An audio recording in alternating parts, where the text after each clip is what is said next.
Hello everyone, welcome to noon medical नो YouTube educational channel पर आपका स्वागत है। आज के इस वीडियो लेक्चर के अंदर हम डिटेल से स्टडी करने वाले हैं हाइपरटेंशन या हाई बीपी के बारे में।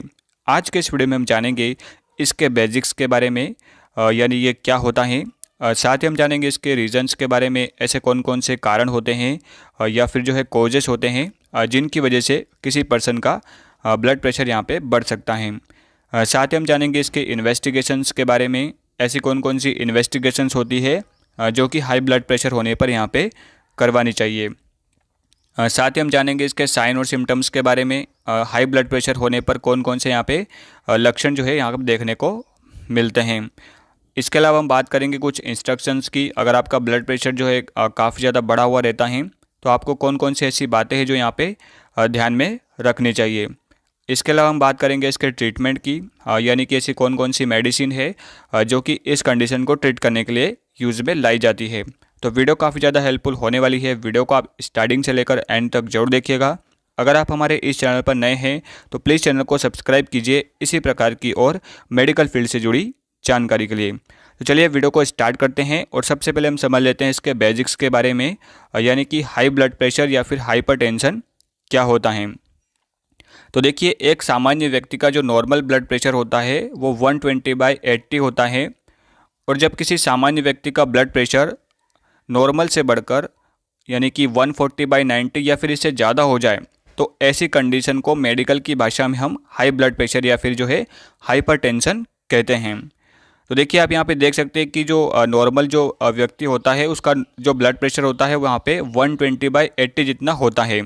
यहाँ पे जो 120 होता है ये सिस्टोलिक ब्लड प्रेशर होता है, और जो 80 होता है ये उसका डायस्टोलिक ब्लड प्रेशर होता है। तो देखिए, जब 120 जो आपका सिस्टोलिक ब्लड प्रेशर होता है ये बढ़कर 140 या फिर इससे ज़्यादा हो जाता है तो ये आपका जो है यहाँ पे हाइपरटेंशन या फिर हाई ब्लड प्रेशर की कंडीशन में आता है। वहीं अगर आपका डायस्टोलिक ब्लड प्रेशर यहाँ पे 80 से बढ़कर 90 या फिर 100 या फिर इससे भी ज़्यादा हो जाता है तो ये यहाँ पे हाई ब्लड प्रेशर कहलाता है। तो ऐसे में आप समझ सकते हैं कि जब किसी पर्सन का ब्लड प्रेशर 140/90 या फिर इससे ज़्यादा हो जाता है तो ऐसी कंडीशन को हम मेडिकल की टर्म में हाइपरटेंशन या फिर हाई ब्लड प्रेशर कहते हैं। आई होप ये आपको समझ में आया होगा। आप इसका स्क्रीनशॉट ले सकते हैं। चलिए बात कर लेते हैं इसके रीजंस की, यानी कि ऐसे कौन कौन से कारण होते हैं जिनकी वजह से किसी पर्सन का ब्लड प्रेशर यहाँ पे बढ़ सकता है। तो देखिए, पहला अगर हम देखें तो यहाँ पे जेनेटिक होता है, यानी कि आनुवंशिक। अगर आपके फैमिली मेम्बर में अगर किसी व्यक्ति को पहले से ये प्रॉब्लम है तो ये आपके अंदर भी देखने को मिल सकती है। तो इसका जो पहला रीज़न होता है वो यहाँ पे जेनेटिक होता है। दूसरा अगर हम देखें तो ज़्यादा वर्कआउट करने पर, अगर आप ऐसा कोई काम करते हैं या फिर वर्कआउट करते हैं, एक्सरसाइज करते हैं, तो उस वजह से भी जो है आपका ब्लड प्रेशर यहाँ पे बढ़ सकता है। तो ये भी एक इसका रीज़न होता है। तीसरा अगर हम देखें तो भोजन में नमक ज़्यादा खाने पर, यानी कि हैवी साल्ट इन डाइट, अगर आप भोजन में ज़्यादा मात्रा में नमक का यूज़ करते हैं तो उस वजह से भी आपका ब्लड प्रेशर यहाँ पे बढ़ सकता है। तो ये भी एक इसका रीज़न होता है। चौथा अगर हम देखें तो ओबेसिटी, यानी कि मोटापे की वजह से, अगर आप मोटापे से ग्रसित है तो ये भी एक इसका रीज़न होता है आपका ब्लड प्रेशर बढ़ने का। अगला अगर हम देखें तो हाइपरथायरॉयडिज्म। हाइपरथायरॉयडिज्म एक ऐसी कंडीशन होती है जिसमें आपकी जो थायराइड ग्लैंड होती है वो ज़्यादा मात्रा में यहाँ पे थायराइड का सिक्रेशन करती है। तो उस वजह से क्या होता है कि आपका ब्लड प्रेशर यहाँ पे बढ़ सकता है। तो ये भी एक इसका रीज़न होता है हाइपरथायरॉयडिज्म, हाई ब्लड प्रेशर का। अगला अगर हम देखें तो क्यूशिंग सिंड्रोम। क्यूशिंग सिंड्रोम की वजह से भी जो है आपका यहाँ पे ब्लड प्रेशर बढ़ सकता है। चलिए बात कर लेते हैं कुछ ऐसी इन्वेस्टिगेशंस की, यानी कुछ ऐसी जांचों की जो कि यहाँ पे ज़रूरी होती है ब्लड प्रेशर बढ़ने पर।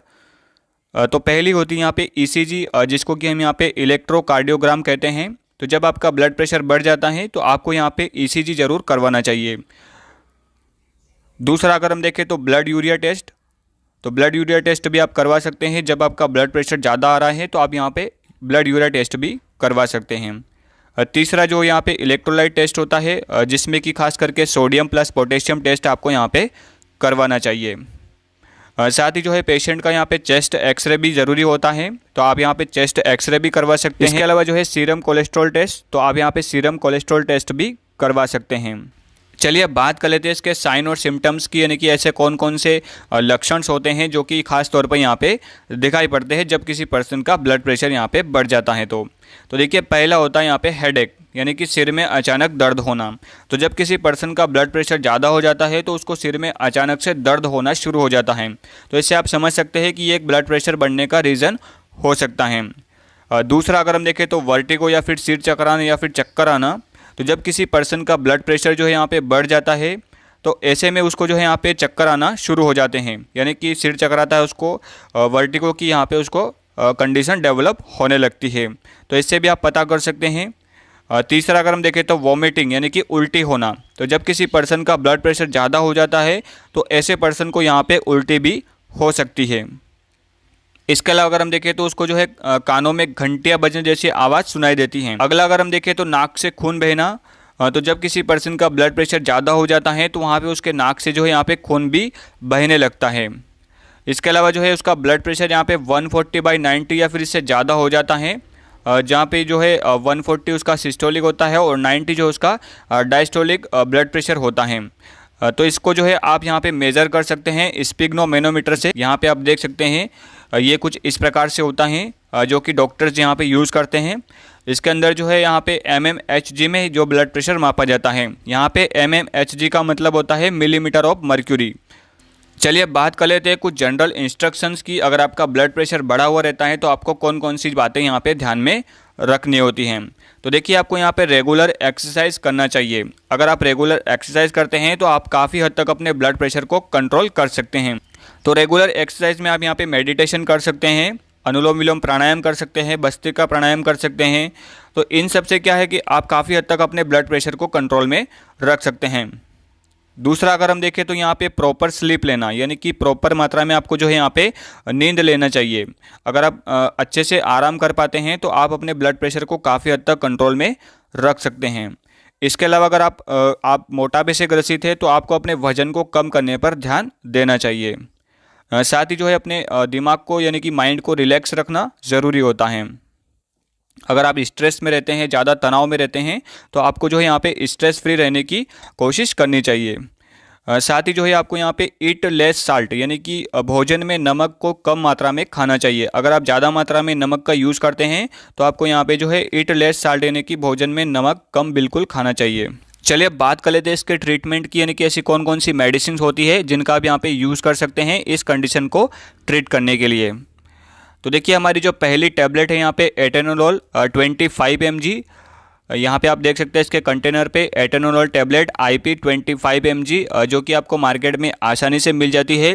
अगर आपको हाई ब्लड प्रेशर की प्रॉब्लम है तो आप इस टैबलेट का यूज़ कर सकते हैं। अगर इसके डोज स्ट्रेंथ की बात करें, यानी कि कितनी मात्रा में आपको लेनी होती है, तो इसकी एक टैबलेट डेली, यानी कि एक गोली जो है आप रोजाना ले सकते हैं अकॉर्डिंग टू डॉक्टर प्रिस्क्रिप्शन। यानी कि ये एक जो गोली होती है ये RX बेस्ड मेडिसिन होती है, जिसको कि आप जो है डॉक्टर की परमिशन के अनुसार ही ले सकते हैं। दूसरा जो हमारे पास ऑप्शन होता है यहाँ पे टैबलेट लोसार्टन, जो कि 50 mg में मौजूद होती है। 50 मिलीग्राम जितना डोज आप इसका ले सकते हैं दिन में एक बार। ये भी काफ़ी ज़्यादा इफेक्टिव टैबलेट होती है अगर आपका ब्लड प्रेशर यहाँ पे बढ़ा हुआ रहता है तो। इसके अलावा अगर हम देखें तो टैबलेट निकार्डिया 20 mg, तो इसकी भी एक टैबलेट डेली आप यहाँ पे ले सकते हैं। अगला अगर हम देखें तो टैबलेट टेलिस्टा एच, जिसके अंदर यहाँ पे बेसिकली दो तरह के सॉल्ट जो है मौजूद रहते हैं। पहला होता है इसके अंदर टेलमिसार्टन और दूसरा होता है हाइड्रोक्लोरथाइजाइड। तो ये भी काफ़ी ज़्यादा इफेक्टिव टैबलेट होती है ब्लड प्रेशर को कंट्रोल करने के लिए। इसके अलावा अगर हम देखें तो टैबलेट लोसार्टन, तो इसके अंदर जो रहता है लोसार्टन पोटेशियम एंड हाइड्रोक्लोरथाइजाइड। तो ये भी काफ़ी ज़्यादा इफेक्टिव टैबलेट होती है ब्लड प्रेशर को कंट्रोल करने के लिए। तो इसकी एक टैबलेट जो है आप डेली ले सकते हैं अकॉर्डिंग टू ब्लड प्रेशर। अगर आपका ब्लड प्रेशर ज़्यादा रहता है, अगर जनरल इंस्ट्रक्शन फॉलो करने के बाद भी अगर आपका ब्लड प्रेशर ज़्यादा रहता है तो आप इन टैबलेट का यहाँ पर यूज़ कर सकते हैं।